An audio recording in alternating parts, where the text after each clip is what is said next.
с времето. Правосъдието в България беше сравнявано с гробище. Спомняте си това. С необходимата доза, с онази доза цинизъм, която е необходима, за да бъде поддържано това гробище.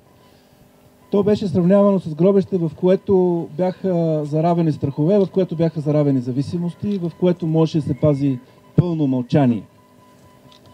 Искам да ви кажа, че тази година това, което се случи, най-важното, което се случи, и то се случи и се случва, е, че гробището почна да оживява.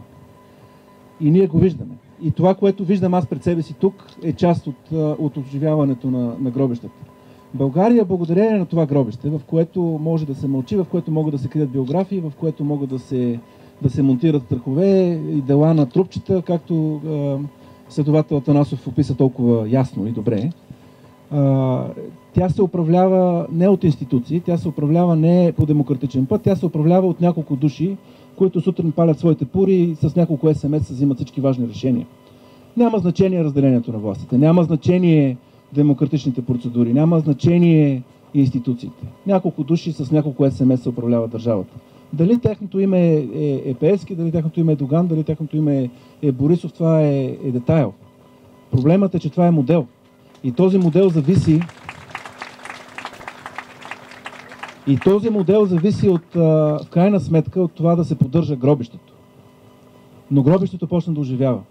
Гробището почна да се размърдва, гробището почва да се свързват тези от него отвътре, които излизат и се опитват да върнат към живот българското правосъдие, имат подкрепа на българските граждани. Това е страхотна новина. Често ме питат, реформата не стана, има ли шанс някога да се случи, и сега колегите от медиите ми зададаха този въпрос. Най-важната част от реформата се случва. И това е обществената реакция, това е реакцията на хората в съдебната власт, това е появяването на чувство за непримиримост, това е говоренето, това е отварянето на гробовете и пускането на светлина вътре. Този процес не може да бъде спрян. Да, те могат с поредните безочливи процедурни хватки да играят пинг-понг с предложенията на инициативата, което току-що ви беше описана в комисия, не могат да бъдат гледани, защото така, а пък в пленарна зала няма да бъдат разгледани, защото иначе. Това сме го гледали 25 години. Гледали сме го, впрочем, и при Тодор Живков и предишния режим, същите номера. Но времето на тази игра свършва. И вие сте залога за това.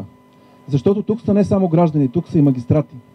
И тази коалиция неформална от хора, които искат да кажат стига вече, и това се чу през устата на, забележете, председателя на Върховния касационен съд.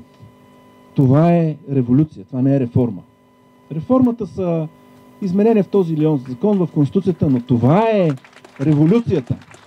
Така че искам да ви благодаря от сърце, искам да ви призова да продължавате да подкрепяте онези смели хора, които събират смелост да се обърнат срещу гробищната омерта и плесен на страха и на мълчанието и почват да говорят, като следовател Атанасов, който е сред нас, като съдии, които са тук, и няма да им казвам имената, защото знам, че са деликатни хора.